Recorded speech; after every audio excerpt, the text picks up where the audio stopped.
사순절의 절반을 지나가고 있습니다. 부활주일까지 이제 한 3주 정도 남았는데요. 우리 요한복음 통해서 나에게 예수님은 누구이신가를 저희 지금 말씀을 통해 묵상해 가고 있습니다. 지난 3주간 사순절 묵상 잘 못하신 분들도 좀 있을 텐데요. 우리 남은 3주간이라도 후반전이라도 잘하면 되잖아요. 그죠? 네, 3주간이라도 좀 요한복음 통하여서 좀 깊이 예수님을 만나는 여러분 꼭 되셨으면 좋겠습니다. 오늘 본문은 마리아라고 하는 여인이 값비싼 향유를 예수님의 발에 부은 그런 내용입니다. 마리아가 이 행동을 한 데는 좀 배경이 있어요. 본문 바로 앞장인 요한복음 11장을 보면 마리아의 오빠였던 나사로가 굉장히 깊은 중한 병에 들게 됩니다. 그래서 마리아는 예수님께 요청했어요. 빨리 오셔서 오빠를 고쳐주세요라고 했지만 예수님 오시기 전에 오빠 나사로가 그만 죽게 됩니다. 예수님에 대한 좀 서운함, 또 오빠가 죽은 슬픔 때문에 마리아는 굉장히 깊은 낙심하고 상실한 마음에 빠지게 되죠. 예수님이 뒤늦게 오셔서 죽은 지 며칠이 지난 나사로를 다시 살려주셨어요. 얼마나 기뻤겠습니까? 오빠가 다시 살아난 것도 너무 기쁘고 또 그 오빠를 살려주신 예수님께도 너무 감사하고 해서 굉장히 큰 잔치를 벌이게 돼요.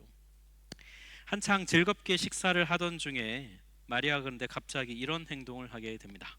3절을 보면 마리아는 지극히 비싼 향유 곧 순전한 나드 한 근을 가져다가 예수의 발에 부었어요. 나드는 인도에서 나는 나드 나무의 그 뿌리와 그 씨앗 그 이삭에서 추출한 기름 향수입니다. 굉장히 값비싼 향수예요. 뭐 제가 아는 향수 브랜드 많이 없지만 뭐 조말론 향수 뭐 이 정도 되는지는 잘 모르겠습니다. 뭐 그거보다 더 비싼 것도 있겠지만 제가 아는 수준이 거기밖에 안 돼서 한 근으로 하면 오늘날로 한 300g, 300ml 정도 되는데요. 이 당시 향수가 굉장히 귀하게 써서 아주 조금씩 몇 방울 떨어뜨려서 똑똑 이렇게 쓰는 건데 마리아는 이 비싼 거를 다른 데도 아니라 예수님의 발에다가 그냥 아낌없이 다 부었다는 것이죠. 마리아 이 행동 때문에 현장에 있던 사람들 모두 다 당황했어요. 그런데 이 마리아의 행동이 그 현장에 있던 사람들의 숨어 있는 마음을 들춰내는 그런 역할을 하게 됐어요. 오늘 보면 4절과 6절의 말씀을 우리 같이 한번 한 목소리로 합독해 보겠습니다. 제자 중 하나로서 예수를 잡아줄 가룟 유다가 말하되 이 향유를 어찌하여 300데나리온에 팔아 가난한 자들에게 주지 아니하였느냐 하니 이렇게 말함은 가난한 자들을 생각함이 아니요 그는 도둑이라 돈괴를 맞고 거기 넣는 것을 훔쳐가미러라. 마리아가 예수님 발에 부은 나드 향유가 한 300데나리온, 오늘날 그냥 일반 평균 노동자의 1년치 연봉에 해당된다고 보면 되겠습니다. 1년치 연봉을 예수님의 발에 아낌없이 부어버린 것이죠. 이걸 보는 사람들의 반응은 놀라움, 그리고 아까움, 그리고 심지어는 불편한 마음을 갖게 됐어요. 대표적인 인물이 가룟 유다입니다. 이 아까운 걸 왜 이렇게 헛되게 낭비하냐? 마리아를 비난했어요. 이 비난의 목적은 정말 가난한 자들에게 주지 못한 그 안타까움이 아니에요. 자신이 훔칠 수 있는데 못한 것에 대한 아쉬움의 표현입니다. 마리아는 1년치 연봉을 그냥 예수님의 발에다 아낌없이 부어버릴 만큼 그녀의 예수님을 향한 마음은 계산 없는 정말 순전한 그런 마음이었어요. 아마도 마리아는 이 나드 향유를 이 장롱 깊숙한 곳에 보관해 두고는 언젠가 내가 특별한 일에 써야지라고 생각하며 간직했을 거예요. 그런데 이 잔치를 하면서 마음에 감동이 있었던 것입니다. 바로 이 순간이구나. 그래서 그녀는 그걸 가져다가 예수님의 발에 부은 것이죠. 이 마리아의 순전함을 대하는 사람들의 반응이요. 오늘 본문과 같은 사건을 기록한 마태복음을 보면 이렇게 되어 있습니다. 제자들이 보고 분개하였어요. 굉장히 화를 냈다는 거예요. 무슨 의도로 이걸 허비하냐? 여러분, 마리아가 뭘 잘못했죠? 마리아가 뭐 남의 거 그냥 말도 없이 가져다 부은 게 아니잖아요. 현장에 있던 사람들은 왜 마리아를 비난할까요? 바로 그녀의 이 순전한 좀 과한 것 같은 이 사랑이 보는 사람들의 마음을 불편하게 만들었기 때문이에요. 이 제자들의 반응, 이 반응이 사실은 우리들의 모습이 아닌가 싶어요. 마리아의 이 예수님을 향한 굉장히 순전하고도 고귀한 이 행동을 보면서 칭찬하고 막 놀라고 감동하기보다는 비난하고 심지어는 열등감을 느끼는 그런 마음인 겁니다. 그래서 마음이 불편한 거예요. 마리아의 행동을 비난해서 마리아의 행동이 잘못된 것으로 만들어 버리면 어떻게 됩니까? 그럼 좀 우리 마음이 편안해지기 때문이죠. 이 마음을 이론적으로 설명한 조나산 하이트라고 하는 사회 심리학자가 있습니다. 그 사람은 자신의 책 행복 가설에서 도덕적 고양감, 모럴 엘리베이션이라는 개념을 말하는데, 이게 뭐냐면 우리가 다른 사람의 어떤 고귀하고 숭고한 행위를 보면 마음에 감동이 있고 막 벅차오르는 따뜻함이 막 생긴다는 거예요. 그래서 우리 몸에 사랑의 호르몬인 옥시토신이 막 분비되고, 그리고 나도 참 저런 사람처럼 살아야 되겠다라고 하는 어떤 그런 어떤 마음의 감동이 막 생기는 상태, 도덕적 고양감이 생긴다는 거예요. 그런데 동시에 또 어떤 반응이 있냐면 도덕적 수치심, 모럴 쉐임도 생긴다는 거예요.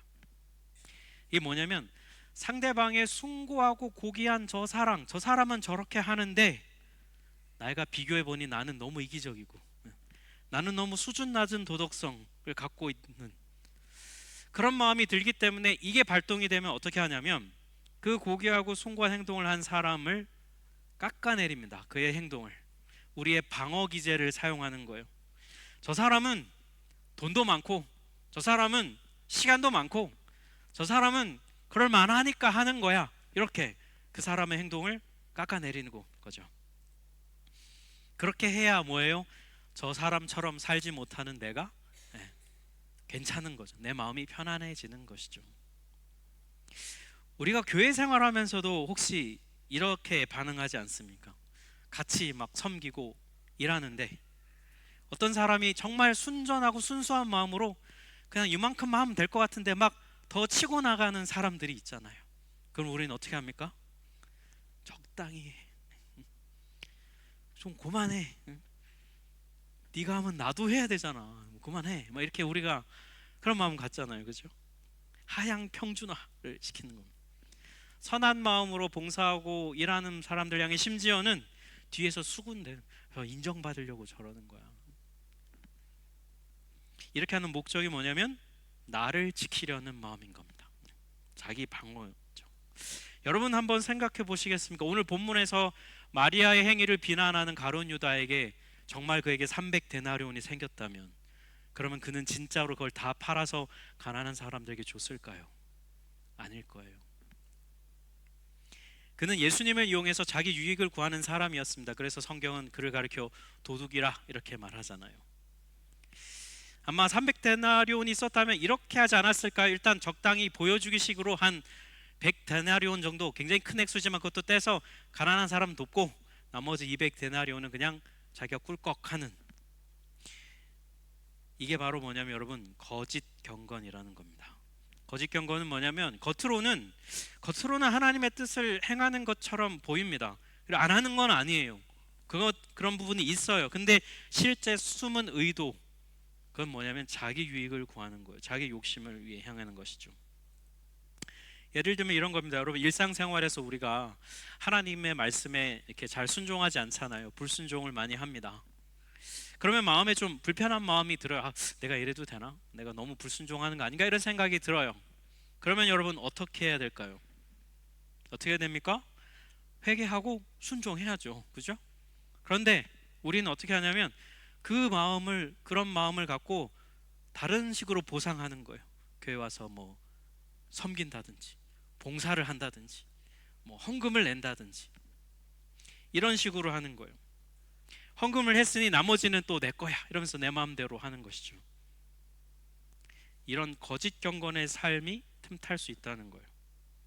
여러분, 예수님을 향한 우리 마음이 마리아처럼 계산 없이 순전할 수 있을까요?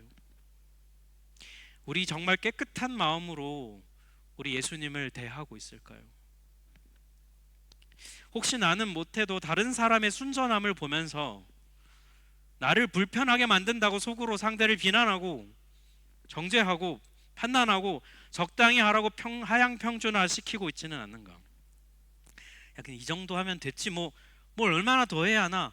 거짓 경건으로 그냥 합리화하면서 넘어가며 우리는 살아가고 있지는 않은가? 오늘 본문의 마리아의 행위는요, 빛이신 예수님과 똑같습니다. 그녀의 선한 모습이, 행위가 우리의 어두움을 비추고 있어요. 마리아의 행동 앞에 우리의 이기적이고 자기중심적이고 거짓 경건의 모습이 드러납니다. 그럴 때 여러분, 우리는 어떻게 반응해야 할까요? 회개하는 것이죠. 여러분, 비교하고 비난하고 자기 합리화하는 걸 멈추고요, 정직하게 나의 사랑 없음과 나의 거짓 경건을 하나님 앞에 회개하는 것이, 그것이 오늘 말씀이 우리에게 주는 첫 번째 교훈이에요. 주님, 제 안에 순전한 마음이 없네요. 저도 마리아처럼 순전한 마음을 가질 수 있도록 도와주세요 라고 기도하는 것이 올바른 반응이에요. 이 사순절에 주님을 향한 마리아 같은 순전하고 진실한 사랑을 회복하는 여러분 되시길 축복합니다. 근데 여러분, 어떻게 하면 마리아 같은 이런 순전한 계산 없는 사랑을 우리도 할 수 있을까요? 그 방법은 우리 마음을 잘 돌보고 지키는 거예요. 좀 더 정확히 말씀드리면 우리의 정서를 잘 돌보는 것이 굉장히 중요합니다. 오늘 본문 우리 3절 말씀을 같이 한번 합독해 보겠습니다. 마리아는 지극히 비싼 향유 곧 순전한 나드 한 근을 가져다가 예수님의 발에 붓고 자기 머리털로 그의 발을 닦으니 향유 냄새가 집에 가득하더라. 아멘. 마리아의 행동이 사람들을 불편하게 했던 이유가 정말 비싼 향유를 막 헛되게 낭비하는 것 같아서 일단 좀 불편했는데요, 또 다른 두 번째 이유가 있습니다. 바로 마리아가 자신의 머리털로 예수님의 발을 닦았기 때문이에요. 당시 유대 사회에서 여성의 긴 머리카락은 여성의 어떤 그 존귀함, 그리고 여성의 정숙함, 이런 걸 상징했거든요. 많은 남성들 앞에서 여성이 자기의 머리카락을 풀어 헤치고 그걸 다 보이는 것은요, 굉장히 좀 파격적인 어떤 행동이었어요. 게다가 마리아처럼 머리털로 다른 남성의 신체 부위를 접촉한다는 것은 이건 굉장히 부도덕하고 불경한 것으로 여겨졌어요. 그러니까 누가 봐도 이런 행위는 여성이 남성을 유혹하는 행위고, 그리고 이것은 정말 오해를 살 만한 행동임이 분명해요. 그런데 그럼에도 불구하고 마리아의 의도가 예수님을 유혹하는 게 아니라는 것을 우리는 알 수 있는데요, 그건 바로 마리아의 머리카락이 다른 곳이 아니라 예수님의 발을 닦았기 때문입니다. 발은 오늘날도 그렇지만 신체 부위 중에서 가장 좀 그 당시만 해도 제일 더러운 부위였습니다. 왜냐하면 일단 당시에 사람들이 샌들을 신고 다녔는데 발에 땀이 나고 거기에 흙먼지가 끼고 하니 뭐 얼마나 더럽겠습니까? 뭐 우리도 여름에 샌들 신으면 그렇잖아요. 근데 그 정도가 아니고요, 이 당시엔 여러분, 당시에 길을 걸어가다 보면 온갖 지뢰밭이었어요. 뭐 양, 말, 나귀 이런 동물의 분비물이 뭐 길의 도처에 깔려 있는 것이죠. 그것에서 마른 것들이 막 샌들 사이 끼고 그러면 여러분 얼마나 그 냄새가 났겠습니까? 여러분, 예수님의 발에서 발냄새가 났을까요? 안 났을까요? 예수님 존귀한 분이라 우리가 건드리면 안 될까요? 복음서를 보면 예수님이 얼마나 열심히 다녔는지 여러분 아시죠? 네. 냄새가 심했을 거예요. 예수님 발냄새 제가 보기에는 지독했을 겁니다. 그래서 여러분, 당시에 사람들이 손님이 집에 오면 가장 먼저 하는 게 하인들이 무릎 꿇고 발부터 씻어주는 이유가 괜히 하는 게 아니거든요. 이 장면을 정리해 보면 이런 겁니다. 마리아는 여성으로서 자신의 신체 부위에서 가장 귀한 머리카락으로 가장 더러운 발을 씻기고 있다는 거예요. 이건요, 유혹하는 게 아니라 예수님을 향한 자신이 할 수 있는 가장 최고의 사랑의 표현인 것입니다. 예수님을 따르던 많은 사람들이 복음서에 나옵니다. 예수님께 많은 감사의 표현을 한 사람도 있어요. 그런데 이렇게까지 한 사람은 없어요. 심지어 예수님이 직접 불렀던 12명의 제자들도요, 이렇게 하진 않았어요. 오히려 그들은 예수님이 씻어주시는 발 씻김을 당했지 그들이 예수님의 발을 씻어준 적은 없거든요. 마리아의 이런 행동은 누가 가르치거나 억지로 시켜서 할 수 있는 게 아닙니다. 의무감이 아니고요, 진심에서 우러나와야만 할 수 있는 행동이라는 거예요.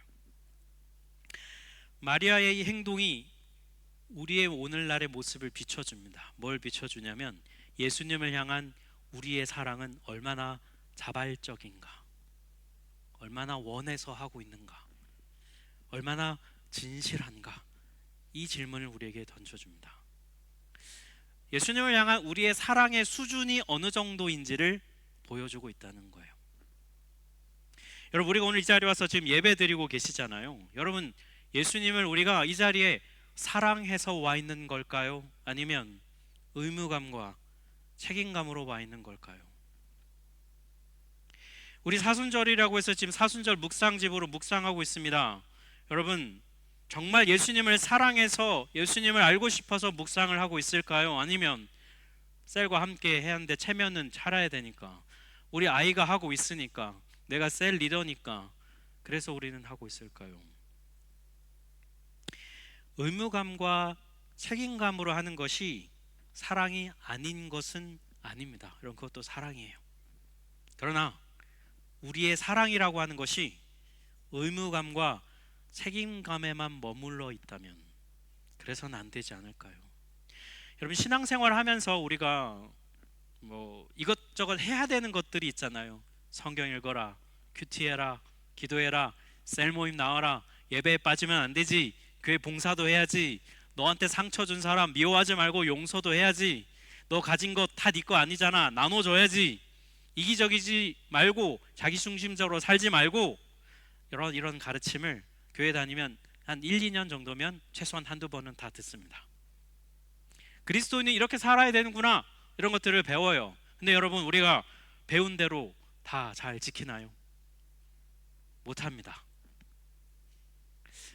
여러분, 우리가 몰라서 안 하는 거 아니죠? 그럼 여러분, 왜 안 하세요? 우리가 왜 안 할까요? 알지만 왜 안 합니까? 하기 싫어서 안 하는 거거든요. 네. 하기 싫어서 안 하는 거예요. 하기 싫은 데는 여러 가지 이유가 있습니다. 그런데 그 하기 싫은 가장 큰 이유는 바로 우리의 마음에 있는 정서적 거부감이 있다는 거예요. 여러분, 사랑이라고 하는 거 이제 우리가 살아봐 알겠지만, 어릴 때는 사랑이 그냥 단순한 감정처럼 막 보이지만 살아보면 사랑이 단순한 감정이 아니라는 것은 우리가 알잖아요. 어떤 사람을 계속 사랑해야 될 때 여러분, 우리에게 뭐가 필요합니까? 의지가 필요하고 결단이 필요합니다. 그죠? 그런데 5년이 지나고 10년이 지나도 그 사람을 사랑할 때 여전히 계속해서 의지가 필요하고 여전히 계속해서 결단이 필요한 사랑이라면 우리의 사랑은 성숙하고 있지 않은 거예요. 내가 사랑해야지, 내가 용서해야지, 내가 참아야지, 내가 견뎌야지. 여러분, 이거 잘못된 거 아니고요. 그리고 사랑이 맞아요. 맞는데 그 사랑이 성장을 멈춘 거예요. 계속 그렇게만 하고 있으면. 우리의 사랑이 성숙하지 않고 성장하지 않는다면 여러분, 이유가 뭐라고 생각하십니까?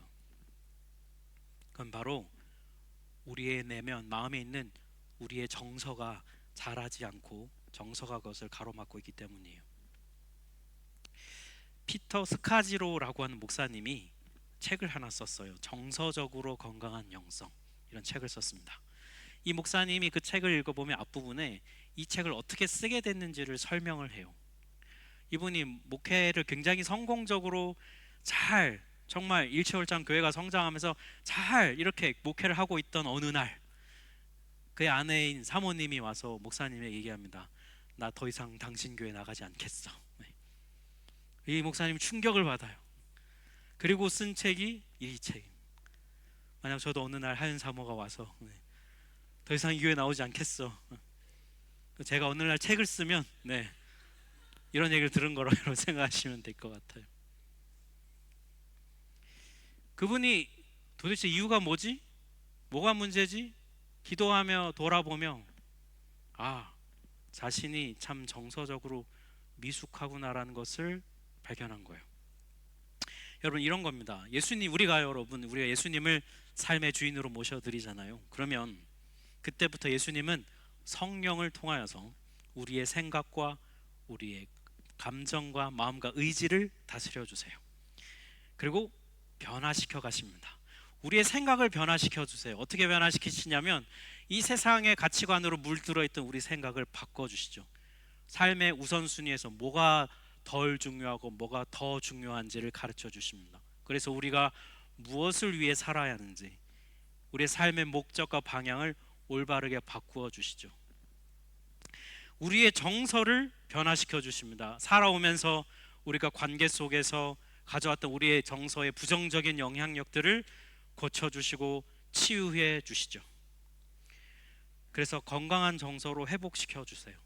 또 우리의 고집스러움, 우리의 무기력함, 이런 어떤 우리의 의지를 만져주셔서 고쳐주십니다. 그래서 우리의 생각과 감정과 의지를 변화시켜서 결국은 우리를 어떻게 만드시는 겁니까?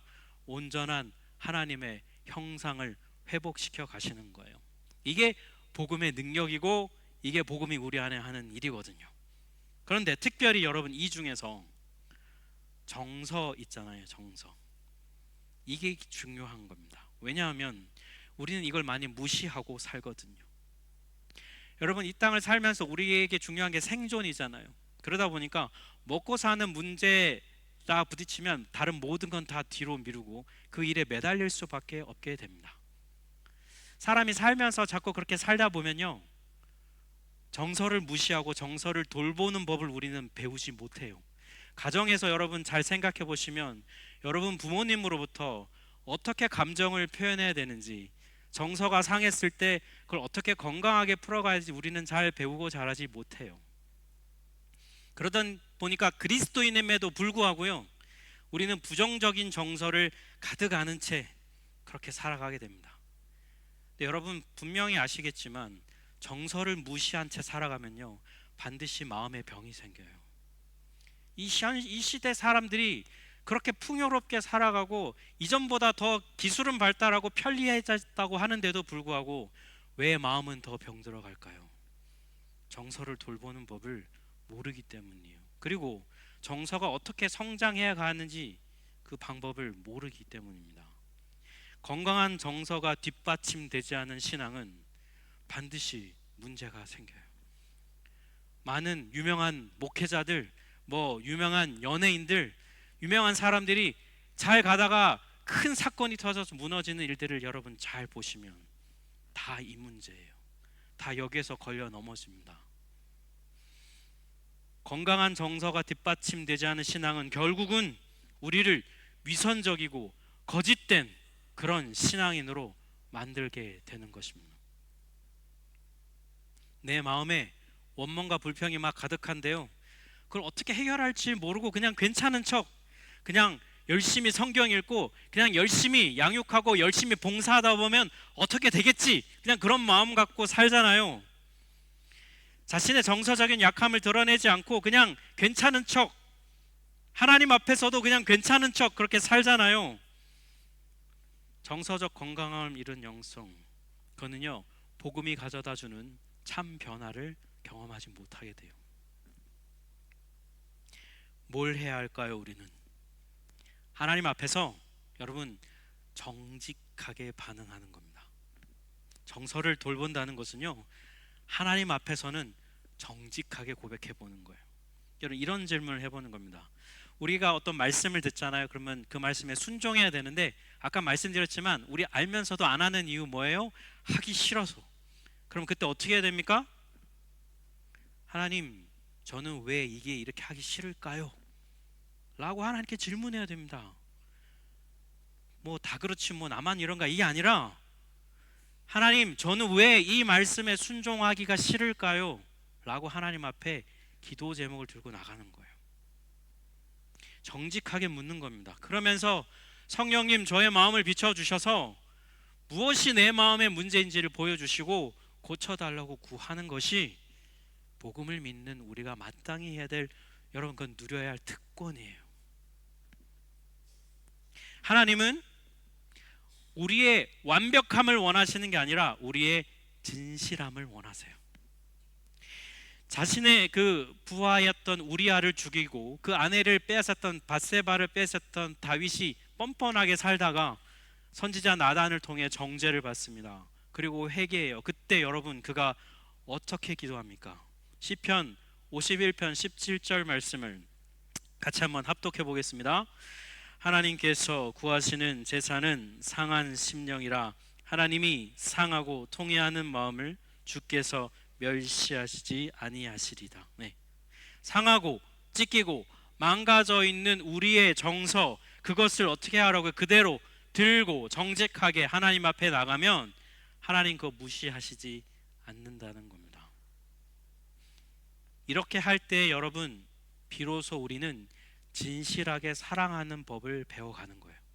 이렇게 할 때야 비로소 우리의 망가진 정서를 하나님이 고쳐주실 수 있도록 우리가 우리의 마음을 드릴 수 있는 거예요. 사랑하는 여러분, 주님 앞에 정직해지시기를 축복합니다. 정직한 자가 얻을 수 있는 복을 누리시기를 바랍니다. 네. 주님이 품어주시고 용납해주시고 치유해주시는 은혜를 누리는 거예요. 그러면 우리의 사랑이 성장합니다. 사람을 향해, 하나님을 향해 우리의 사랑이 그냥 어쩔 수 없이 하는 의무감이 아니라 사랑할 수 있는 마음이 생겨나는 걸 경험하시게 될 거예요. 이 은혜가 여러분의 길을 축복합니다. 여러분, 마리아의 이 순전한 사랑, 여기에 대해서 예수님은 어떻게 반응해 주실까요? 오늘 보면 7절 말씀 우리 같이 한번 합독해 보겠습니다. 예수께서 이르시되 그를 가만두어 나의 장래할 날을 위하여 그것을 간직하게 하라. 헬라어 원문을 직역하면 이렇게 됩니다. 그녀를 내버려둬라. 내 장래할 날을 위해 그녀가 그것을 간직하게 하라. 네, 풀어서 해석을 해보면 그녀가 지금 나한테 향유를 부은 것은 내 장래할 날을 위하여 간직해온 것이니 그걸 쓴 거니 그냥 그녀가 하도록 내버려둬라, 이런 말이에요. 예수님은 마리아의 돌발 행동을 자신의 장래 예식을 위한 위로 예식이라고 이렇게 해석해 주시는 거예요. 오늘 본문 1절에 따르면 지금 예수님이 유월절이라고 나와 있어요. 오늘 이 사건이 일주일 후면 예수님께서 십자가에 달려 돌아가십니다. 마리아가 여러분 이걸 미리 알고 미리 알아서 이런 행동을 했을까요? 아니요, 그렇진 않아요. 마리아는 그냥 그저 예수님을 향한 그 마음의 감동 때문에 그냥 순전하게 계산 없이 그냥 다 자신에 있는 걸 쏟아서 표현했을 뿐이에요. 그런데 마리아의 행동이 사람들이 보기에 좀 과하고 좀 지나치다 싶은 것 맞아요. 그런데 예수님은 그거를 그냥 그렇게만 보시지 않는다는 거예요. 예수님은 마리아의 이 의도하지 않은 계산 없는 순전한 행위를 자신의 장래를 위한 위로 예식이라고 간주해 주십니다. 받아주시는 거예요. 나중에 예수님이 돌아가시고 난 이후에 마리아는, 그리고 그 현장에 있었던 사람들은 마리아의 행동이 결국은 다시 옳았다고 다시 고쳐서 말하지 않았을까요? 예수님, 그분 살아생전에 내가 이런 것 하나 못 해드렸구나, 그 마음이 제자들 안에 있지 않았을까요? 하나님은요, 우리가 진실하고 순전한 마음으로 뭔가를 하잖아요. 그러면 그것을 귀한 것으로 받아주신다는 거예요. 때로는 우리가 계산 없이 순전한 마음으로 어떤 것들을 헌신하고 섬겨요.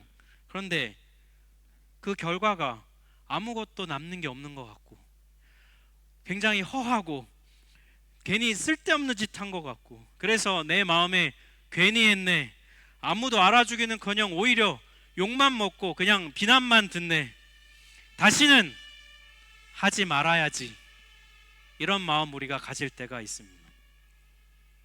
그런데 하나님은 그렇지 않다라고 말씀해 주세요. 사람들이 헛되다, 뭘 그렇게까지 했냐라고 말하는 그것에 대해서 하나님은 의미를 부여해 주고 계시는 거예요. 귀하다 말씀해 주시는 거예요. 우리가 의도 없이 한 순전한 사랑이요, 하나님께는 의미 있는 행위가 되는 것입니다. 지금은 낭비하는 것 같고 쓸데없는 것 같고 이게 무슨 의미인가 싶어서 계속 이걸 해야 되나, 그런 마음이 드는 우리의 어떤 섬김과 사랑의 표현들이, 그래서 때로는 허탈하고 공허하게까지 느껴지는 그것이 주님의 손에 들려지면 아름답고 의미 있게 변화되는 거예요. 그러나 여러분, 낙심하지 마십시오. 순전한 마음으로 사랑하기를 포기하지 마세요. 주님께서 그거를 받아주시는 거예요. 오늘 본문의 마리아의 행동은요, 여러분 세상 기준으로 보면 분명히 어리석고 무모한 게 맞습니다. 너무 과해요. 가룟 유다의 평가가 틀리지 않았어요. 그런데 주님의 눈으로 보면 마리아의 행동은 너무 귀하고 값지고 의미 있는 것이 돼요. 어느 누구도 준비하지 않았던 주님의 장례를 미리 준비한 유일한 여인으로 성경에 기록되게 되었어요. 헛된 낭비가 아니라 여러분, 거룩한 낭비라는 것입니다. 여러분, 우리는 어떤 낭비를 하며 살고 있을까요? 우리에게 주어진 시간, 에너지, 재물, 재능, 내 삶의 환경, 이런 걸 가지고 여러분, 우리는 무엇을 위해서 낭비하며 살고 있습니까? 이 사순절에 오늘 말씀 앞에 우리 정직하게 좀 서봅시다. 나는 진짜 순전한 마음으로 주님을 사랑하며 살고 있는가? 그렇지 못하다면 왜 그런가? 주님 앞에 정직한 질문을 들고 나아가서 그 상하고 찢긴 우리의 마음과 정서를 만지시고, 어느샌가 나도 모르게 메말라 있는 나의 정서와 거칠어져 있는 내 마음, 어떻게 사람이 순전하게 주님을 사랑해? 그냥 그런 거지. 어떻게 사람이 그렇게 사랑할 수 있어? 말이 하니까 그 정도 하는 거지. 이게 아니라 왜 나는 순전한 마음으로 주님을 사랑하지 못할까? 정직한 질문을 갖고 주님 앞에 서서 우리를 치유하시고 만져주시는 주님을 만나는 여러분 되시길 축복합니다. 이전보다 더 순전하게 주님을 사랑하고, 그래서 여러분, 헛된 낭비가 아니라 거룩한 낭비의 삶을 사는 여러분 되시길 주님의 이름으로 축복합니다. 우리 함께 찬양하겠습니다.